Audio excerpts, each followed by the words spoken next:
leadership. This is, I think, the fourth. This is the fourth ingredient. The fourth ingredient. You need to have leadership.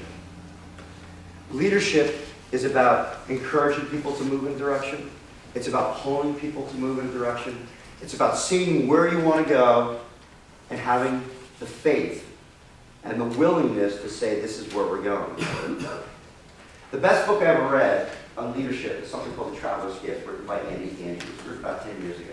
It's actually a very short read. It's about 130 pages long.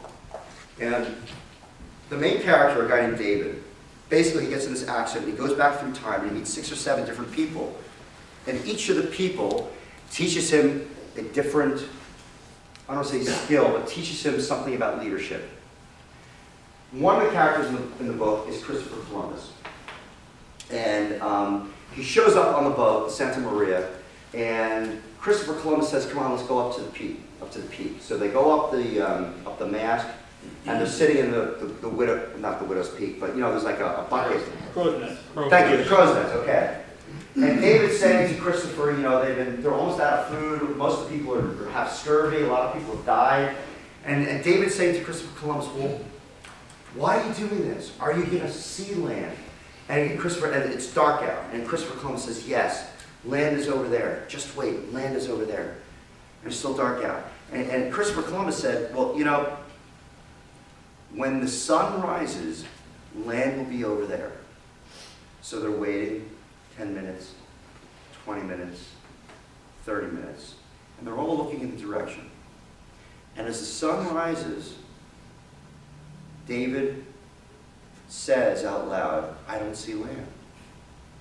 And David and Columbus says to him, well, the problem is you're looking in the wrong direction. Look in my eyes. I see land. It's in my heart. That's what leadership is about. It's about having a vision in terms of where you're going. That's what leadership is about. What I will tell you is that not everyone is willing to be led. We know this. We all know this.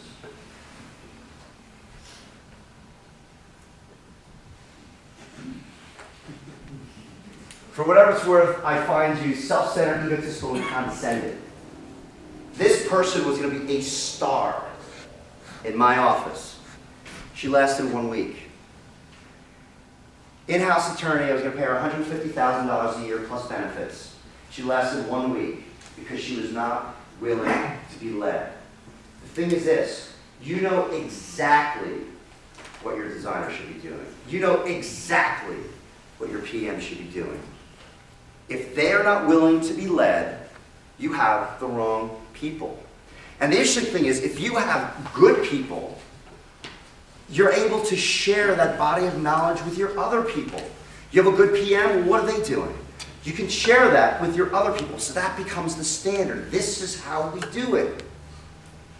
Each firm is different. The success of a firm is not the fact you do good work. It's definitely not the fact you do good work. You provide good service and you have a relationship. Absolutely not. The success of a firm is how you are organized. You can focus on the stones, what you love to do, what you're passionate about doing, what makes you money. That is what's going to make you successful. That is how you're going to make a difference. There is no question. And I'll tell you something. There is a battle going on out there right now. And it's ugly. And it's happening every day right in front of you. The battle is about your future relevance. Let me tell you something. Technology is not making this any better.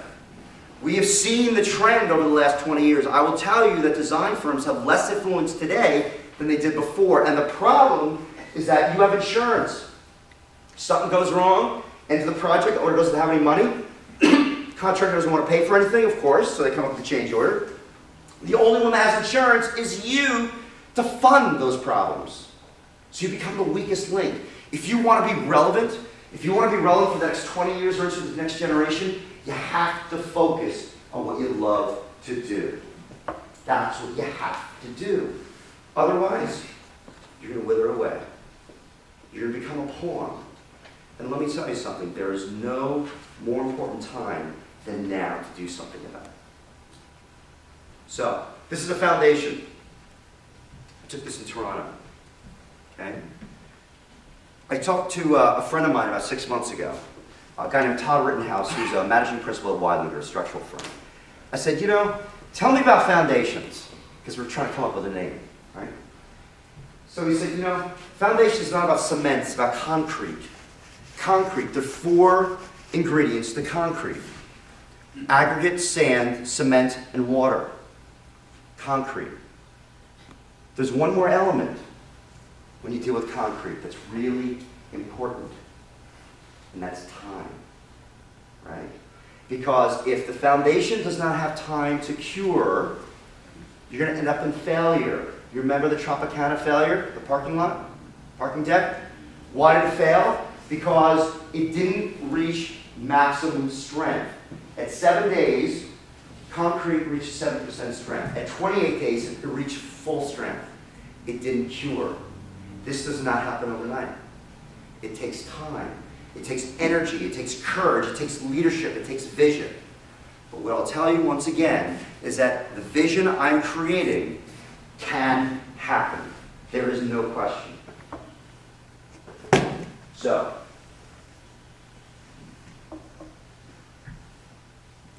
foundation design. These are the other things that we do. But the idea behind the foundation design, and what I've done with my firm, and what you should be doing with yours, thinking about it, you want to create the foundation. And all the other things, you can focus on the stones in life, what's important to you. This is what you want to do, and this is actually what we do. So why would you want to transition your firm from a practice to a business? Freedom from dealing with the phones when it breaks down. Freedom from doing all the stuff, the sand. It's aggravating, the weeds. Freedom to doing the things that you love to do. Focusing on your passion, and you're always embracing constant improvement. You have increased creativity and personal fulfillment, no question. Greater impact on your projects and your relationships.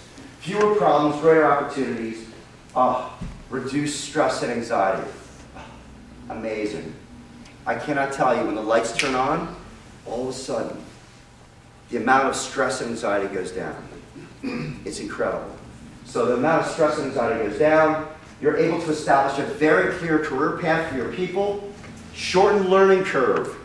You get someone new. The other thing I didn't say, I don't think I said, or maybe I did. Here we go. Scalable. Transferable. Sustainable. When I talk scalable, remember like back in the 2000s, early 2000s, they had the whole internet boom. Oh, geez, your business model is scalable? I had no idea what that meant, but it was a good term, right? Scalable. As you get busier, you can add more people to your system. It's like having an atlas, right? It's like McDonald's. You have people making French fries. Oh, well, now we have more demand, so we have more people who are going to handle the French fries, right? That's what I'm talking about. It's scalable. It's sustainable. And it's transferable to the next generation because it becomes very clear in terms of what the responsibilities are and who's doing what. And of course, finally, money. That's only a byproduct because money is not important. Because when you're focusing on what you love to do, and you're doing the right thing, money always follows. Isn't that crazy? But it happens. You've seen it happen in your life. This was taken in Center City 4 months ago. There were 2 more people, but they had walked away. They're standing, and we're waiting for Godot. They're looking at a, I forget what it's called. What is that called? The manhole. Here, they're looking at the manhole. They're waiting. They're waiting. They're waiting. Hope is a terrible strategy. What I will tell you is that had I learned this 20 years ago, my life would have been so much different. I can't even imagine when I think about where I am today compared to where I was. But had I learned this 20 years ago, unbelievable. Unbelievable. This can happen to you. If you're waiting for the phone to ring, if you're waiting for the right employee, if you're waiting for the right project, whatever, I'm telling you, it's hope. It's about, good management is about making average people do the work of superior people. You can do this. And the thing is, when you do this, You're going to be focusing 80% of the time on what you love to do. Well, thank you very much. And, you know, if you're looking for support or whatever, you can certainly reach out to us. I'm happy to talk to you about it further. And I hope everyone has a good afternoon. Thanks very much.